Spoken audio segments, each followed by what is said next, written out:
Assalamu alaikum. My name is Asiya, and this is my revert story. I have always, since developing an ability to think deeply, believed in the existence of a single creator, on whom everything that exists is dependent. Though my parents are Buddhist, from the age of 13 to this creator, I have steadfastly prayed and yielded guidance from every day that I can remember. Yet, being schooled within a Christian environment, I naturally identified myself as a Christian. Sadly, my knowledge of Islam was minimal. I perceived it as a bizarre religion, limited to only a few underdeveloped nations, most of which were in the Middle East, and which endorsed an astoundingly suppressive lifestyle, particularly for women. Muslim women, I presumed, were considered inferior, a passive domestic slave, bashed often and forced to compete among four for her husband's affections, which he could withhold from them all if he wanted to. The majority of these ideas I developed from hearsay, interactions with others I assumed knew what they were talking about, and a few documentaries on Iran and Saudi Arabia I watched on television. As I entered university nearly 3 years ago, I came into contact with quite a number of Muslim students from various backgrounds. Strangely enough, even to myself, I was drawn to them and developed a curious inclination to learn and understand more about their religion. I observed how content they seemed and was very impressed by their openness and warmth towards myself and each other, but more importantly, with their pride in belonging to a religion which holds many negative connotations.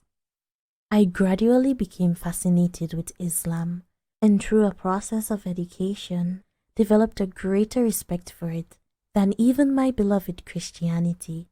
I was stunned at how wrong my previous conception had been, and became particularly overwhelmed at the tremendous entitlements, equality, and acknowledgement Islam provided for women.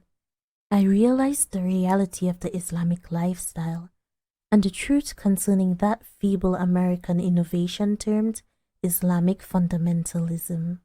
It is said that any person who possesses the faculty of reason and an open mind should recognize logic and truth when he or she encounters it, and so it was in my case. More and more, literature, signs, and evidence were revealed to me, and more, my intellect was stimulated and my heart warmed. I wanted to know everything about Islam, and felt already a sense of brotherhood with and belonging among its followers. What impressed me the most was how practical Islam is, how it encompasses a rule and a lesson for almost every facet of living. And by the sheer grace of God, I at last understood the faults of Christian theology and of the concepts I had previously accepted unquestioningly. At midday on August 4th, before over 20 witnesses, I recited the Shahada and became an official Muslim. I shall never forget the bliss of that day and how much my life has turned around in only a year's time. I have often been asked, what is it like to be a revert, and of the difficulties I must endure. Though I do not wish to dwell on this topic, as pity is not my priority, I shall give some examples of what I have been through. The period up till the end of Ramadan was, by far, the hardest to get through. Family disputes took place almost daily. I was showered with verbal abuse, ridicule, and threats. On many occasions, my room was physically torn apart, books mysteriously disappeared, and slanderous phone messages were sent to my friends and their parents. There have been times I have been locked out of home and forced to abstain from dinner as pork was deliberately served. Even to this day, all my mail is opened before I have the chance to do so myself. Apart from my housing and meals, I must provide for myself financially. My readings, as my conversations over the phone, are done in privacy. My writings and my visits to mosques or other Islamic venues must always be concealed. I am similarly not able to visit friends very often, as I may be brainwashed even more. I cannot perform my prayers until I am sure no one is around. Nor can I express my excitement and celebration during Ramadan. I cannot share the joy at knowing yet another sister has put on a hijab. Nor can I discuss the lesson I have learned this day or the speech given by an Islamic scholar or scientist.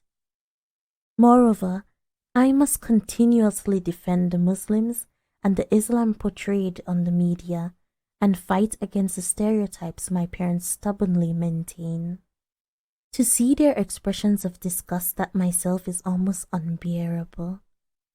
I am now insecure as to my parents' affections and constantly worry of how much I am hurting them.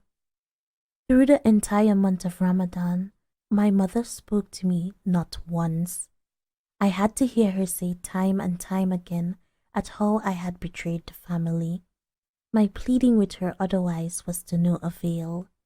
I am told over and over again that what I have done is unforgivable, and if any of our relations or already few friends knew, my parents would surely be outcasts. However, I do not claim to have a miserable life. I am more content and at peace now than I have ever been. My purpose in relating all of this is to try to display the opportunities that many of you have, which are so often taken for granted, so little taken advantage of, but so precious to many reverts like myself. To reflect on these hardships alone would imply I have gained nothing by becoming a Muslim other than pain. On the contrary, Islam has given me already so many vast rewards. I shiver to think of how much more wonderful the gifts of paradise would be.